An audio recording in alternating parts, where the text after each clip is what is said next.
नमस्कार। गरुड़ पुराण सारोद्धार के इस गहरे विश्लेषण में स्वागत है। हम इस प्राचीन ग्रंथ के 18 अध्यायों की एक विस्तृत सीरीज को कवर कर रहे हैं।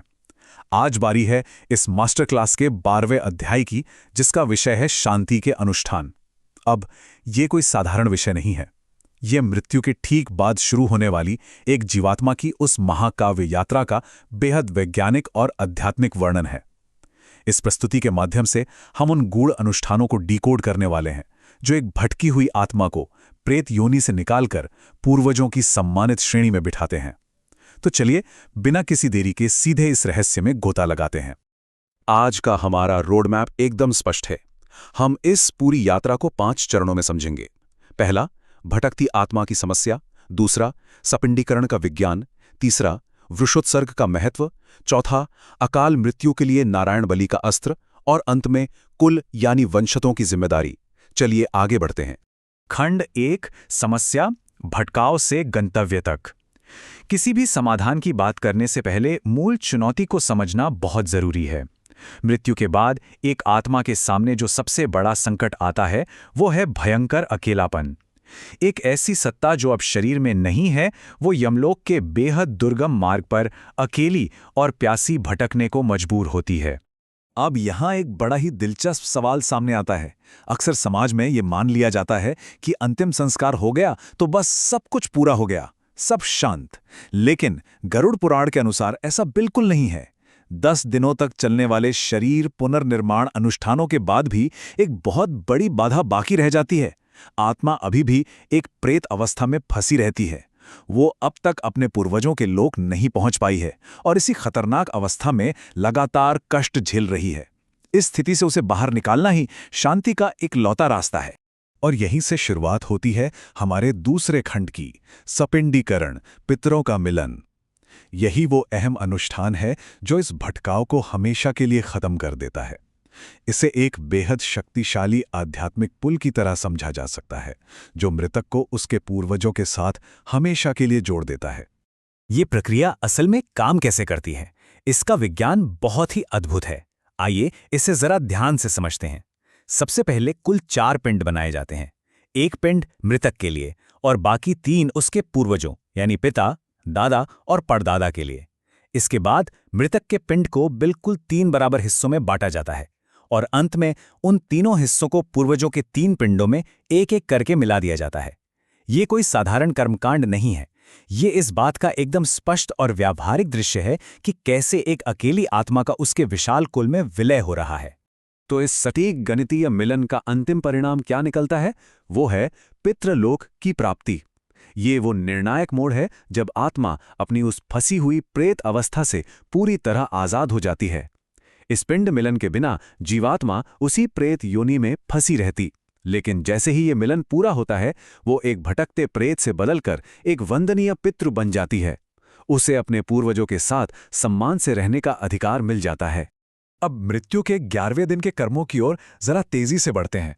हमारा तीसरा खंड है वृषोत्सर्ग, बैल छोड़ने की महिमा। 11वें दिन के कर्मों में इसे सबसे महान और सबसे जरूरी अनुष्ठान माना गया है। इसकी ऊर्जा और इसका प्रभाव दोनों ही बहुत व्यापक हैं। इसमें जो विवरण दिए गए हैं ना, वो वाकई हैरान करने वाले हैं। इस अनुष्ठान में एक स्वस्थ, विशेष रूप से नीले रंग के बैल को 4 बछियाओं के साथ पूरे विधि विधान से स्वतंत्र किया जाता है। पुराने समय में ऐसा विशिष्ट नीला बैल खोजना ही अपने आप में परिवार के समर्पण का एक बहुत बड़ा सबूत होता था। बैल के अंगों पर चक्र और त्रिशूल अंकित किए जाते हैं।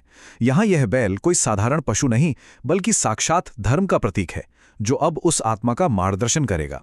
अब इस बात को समझना बहुत जरूरी है कि हर अनुष्ठान का अपना एक अलग काम है। सपिंडीकरण जहां आत्मा को प्रेत अवस्था से निकालकर पितृलोक तक ले जाने का पुल बनता है, वहीं वृषोत्सर्ग यमलोक के उस बेहद कठिन मार्ग के लिए एक वाहन का काम करता है। गरुड़ पुराण बिल्कुल स्पष्ट रूप से कहता है कि वृषोत्सर्ग करने से कुल की 7 पीढ़ियों का उद्धार हो जाता है। सबसे बड़ी बात यह है कि इन अनुष्ठानों के कारण आत्मा को उस दुर्गम मार्ग पर पैदल नहीं चलना पड़ता। हर अनुष्ठान एक विशिष्ट समस्या को जड़ से सुलझा रहा है। लेकिन क्या हो अगर इस कहानी में कोई अचानक दुखद मोड़ आ जाए? ये है हमारा खंड 4, नारायण बलि, अकाल मृत्यु का समाधान ये समझना बहुत जरूरी है कि अगर मृत्यु स्वाभाविक नहीं थी तो ये सामान्य श्राद्ध और अनुष्ठान आत्मा की रक्षा करने में पूरी तरह विफल हो जाते हैं। जरा विचार करें, अगर किसी दुर्घटना, आत्महत्या या सर्पदंश जैसी अकाल मृत्यु की स्थिति बन जाए, ऐसे मामलों में आत्मा एक बहुत गहरे आघात में होती है। उसे एक विशेष और अत्यधिक शक्तिशाली आध्यात्मिक सुरक्षा की जरूरत होती है, और वो सुरक्षा मिलती है नारायण बलि से, जिसका सबसे बड़ा और अंतिम लाभ है सीधे भगवान विष्णु की असीम कृपा प्राप्त होना। इस विशेष अनुष्ठान में भगवान विष्णु की एक स्वर्ण प्रतिमा की पूरे विधि विधान के साथ पूजा की जाती है। नारायण बलि को एक अंतिम अचूक अस्त्र के रूप में देखा जा सकता है। जब अचानक कोई त्रासदी घटती है और आत्मा नकारात्मक ऊर्जा या प्रेत बाधाओं में बुरी तरह उलझ जाती है, तो ये अनुष्ठान उन सभी दोषों को जड़ से खत्म कर देता है। यह फंसी हुई आत्मा को तुरंत मुक्त करके एक नई दिव्य गति प्रदान करता है। अब चलते हैं इस पूरी प्रक्रिया के सबसे मानवीय और भावुक कर देने वाले पहलू की ओर, हमारा 5वां और अंतिम खंड, वंशजों की जिम्मेदारी। अब तक बात हुई आत्मा की रहस्यमय यात्रा की, लेकिन अब ध्यान केंद्रित होता है उन लोगों पर जो पीछे इस दुनिया में रह गए हैं। आखिर उनका परम कर्तव्य क्या है? ये विचार सच में बहुत गहरा है। जिस तरह बचपन में माता पिता ने हर खतरे से अपनी संतानों की रक्षा की, उसी तरह ये वंशजों का परम कर्तव्य है कि वे मृत्यु के बाद इन अनुष्ठानों के माध्यम से अपने माता पिता की रक्षा करें। ये कोई अंधविश्वास नहीं है, ये कृतज्ञता व्यक्त करने का एक बेहद तार्किक, प्रेमपूर्ण और जरूरी तरीका है। ये अनुष्ठान एक मजबूत कवच की तरह हैं जो आत्मा को मृत्यु के बाद की यातनाओं से पूरी तरह महफूज रखते हैं। यहाँ ये 1 का अंक बहुत शक्तिशाली संदेश दे रहा है। इसका सीधा सा अर्थ है कि सच्ची श्रद्धा और पवित्र भावना के साथ किया गया केवल एक दान या एक भी अर्पण पूर्वजों को संतुष्ट करने के लिए काफी है। उस एक सच्चे प्रयास से पूरे कुल पर आशीर्वाद बरसता है। ये इस बारे में बिल्कुल नहीं है कि कितना धन खर्च किया गया, ये सिर्फ शुद्ध भक्ति और अपनी जिम्मेदारी निभाने के सच्चे भाव के बारे में है। अब जरा ठहरकर इस अंतिम विचार को गहराई से महसूस करें। सपिंडीकरण पूर्ण हुआ, आत्मा अब अपने पितरों की गोद में सुरक्षित है।